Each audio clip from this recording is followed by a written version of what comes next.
विवाह के पश्चात की यात्रा। एक फौजी जवान था। उसकी पत्नी सती यानी पतिव्रता थी। यह बात उसने अपने साथियों को फौज में बता दी।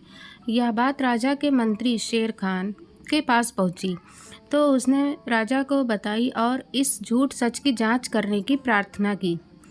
राजा ने सभा लगाई तथा उस फौजी चाप सिंह चौहान को बुलाया। सभा में राजा ने पूछा कि आप कह रहे हो कि आपकी पत्नी पतिव्रता है, वह अन्य पुरुष से किसी लालच में मिलन नहीं कर सकती।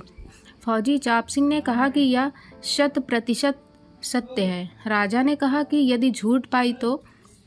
फौजी ने कहा कि यदि जो सज़ा आप दे मंजूर होगी। शेर खान मंत्री ने कहा कि राजा जी, यह परीक्षा मैं स्वयं करूँगा। राजा ने कहा कि ठीक है।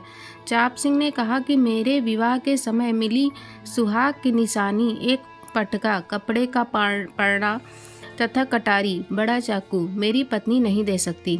यदि शेर खान या ले आया तो मैं हार मान लूँगा तथा मेरी पत्नी के शरीर का कोई चिन्ह बता देना। मैं मान लूँगा कि मेरी धर्मपत्नी धर्म से गिर गई है।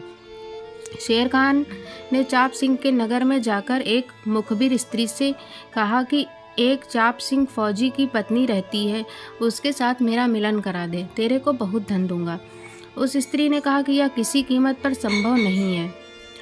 फिर शेर खान ने कहा कि किसी तरह उसके घर से विवाह में मिलने वाली सुहाग की निशानी, पटका तथा कटारी ला दे, चाहे चुरा कर ला दे, तथा चाप सिंह की पत्नी सोमती के गुप्तांग के पास या जांग सांथल पर कोई निशान हो तो वह पता कर दे।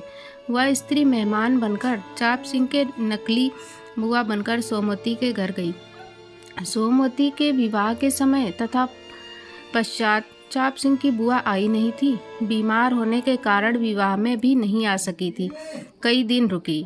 सोमवती को स्नान करते देखा तो निकट जाकर उसके सुंदर शरीर की प्रशंसा करने के बहाने अंग अंग देखा। सोमवती के गुप्तांग के पास बड़ा तिल था। यह सब निशानी देकर मुखबिर पटका तथा कटारी चुराकर ले गई और शेर खान मंत्री ने राजा को बताया कि मैं उसके साथ मिलन करके आया हूँ। उसकी जांघ में काला तिल है। यह सुहाग की वस्तु पतिव्रता किसी को नहीं देती। मेरे प्रेम में तथा धन के लालच में मेरे को दी है। राजा ने सभा लगाई, चाप सिंह को बुलाया, कहा कि यह पटका तथा कटारी किसकी है। चाप सिंह ने ध्यान से देखा तथा स्वीकारा कि मेरी है। शेर खान ने कहा कि और बताऊं, सुन, तेरी पत्नी की दाईं जांघ पर काला तिल है। चाप सिंह ने कहा कि यह सब सत्य है, परंतु मेरी पत्नी अपने धर्म से नहीं गिर सकती। राजा ने कहा कि तू अब भी वही रट लगा रहा है, तू झूठा है। तेरे को आज से 1 महीने बाद फांसी दे दी जाएगी। तेरी जो अंतिम इच्छा हो वह बता। चाप सिंह ने कहा कि मैं अपनी पत्नी से मिलना चाहता हूँ। राजा ने आज्ञा दे दी। चाप सिंह अपनी पत्नी के पास गया, उसको बेवफाई के कारण ऊंच नीच कहा और बताया कि मेरे को उस दिन तेरे कारण फांसी लगेगी। सोमवती ने बताया कि आपकी बुआ का नाम लेकर एक स्त्री आई थी। उसने मेरे अंग का चिन्ह देखा तथा पटका और कटारी चुरा ले गई। चाप सिंह ने बताया कि मंत्री शेर खान आया था, उसने यह सब षड्यंत्र रचा है।